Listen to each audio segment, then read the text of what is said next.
lot last night about Jack winning puck battles, and I noticed getting more and more defensive responsibility, particularly like end of game situations with the goalie out. Is all of that based on what you've seen defensively, or is some of that also thinking you challenge a star player that they're going to rise to the occasion there as well? I'd say it's a little bit of both. I think Jack's fully capable of it, so I need to give him an opportunity to get out there, and then he needs to be willing to put the work in and show that it's important and stop on the puck. And what he's shown me is that not only can he do it, but he's elite at it. He's winning puck battles, and his timing, his ability to get under a stick and surprise people. It's a combination of his skill and his intelligence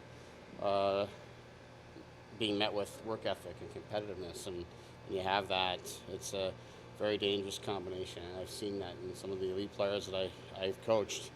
When they combine all that, it's really difficult for the opposition, and it gives them the puck more. How much of that is about the buy-in to the complete team mentality out there? When you know that your skilled player can do what he does.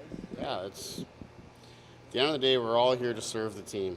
That's where we all elected to be a part of, to me, the ultimate team sport, and everybody has a job to do, and the game calls for different things at different times. And when it's time to finish a check or to establish body position or box someone out, you got to do that. When it's time to win a puck battle, you got to do that. It's time to make a play, you got to do that.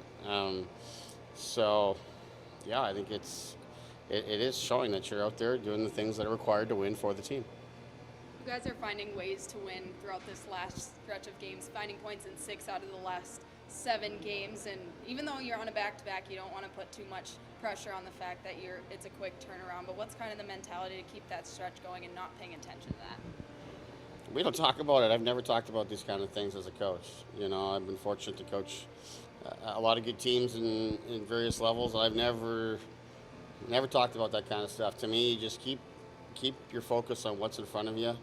Right now, it's a 0-0. It's a fresh game for us. New opponent coming in. We have to reestablish the things that give us a chance to succeed, no matter who we're playing or what the circumstances are. Sheldon, obviously, the Sharks have given Macklin Celebrini a lot of responsibility, top-line center, rookie. What have you seen on tape? What do you appreciate in his game, what you've seen?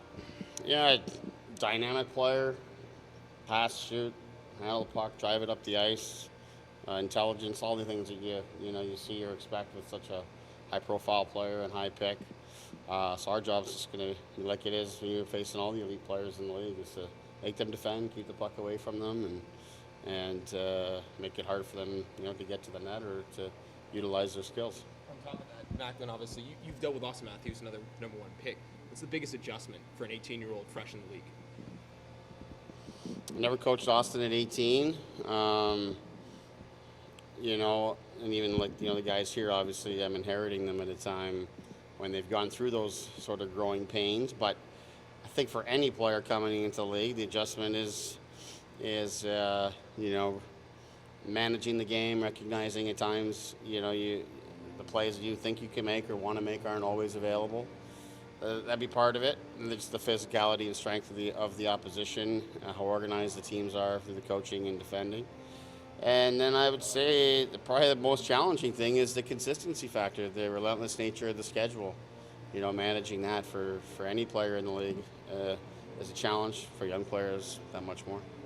Coach, can you talk about what you've seen from Luke Hughes since he's been back? It seems like, I know you didn't see him last year regularly, but he seems stronger defensively this year. Yeah, I think so. Certainly, I think he's prioritizing it more, and I think it's hurt his offense a little bit. He's trying to kind of find that balance. I thought last night was probably the best he's been in terms of activating, being a part of the rush, and in the offensive zone. And we want to see him to use his skills and his speed to do that.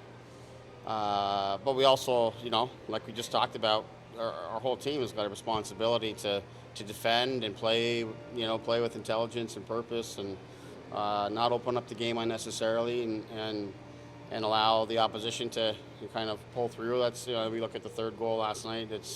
That's an example of what we don't want to happen and how we don't want to play, no matter what's happening in the game.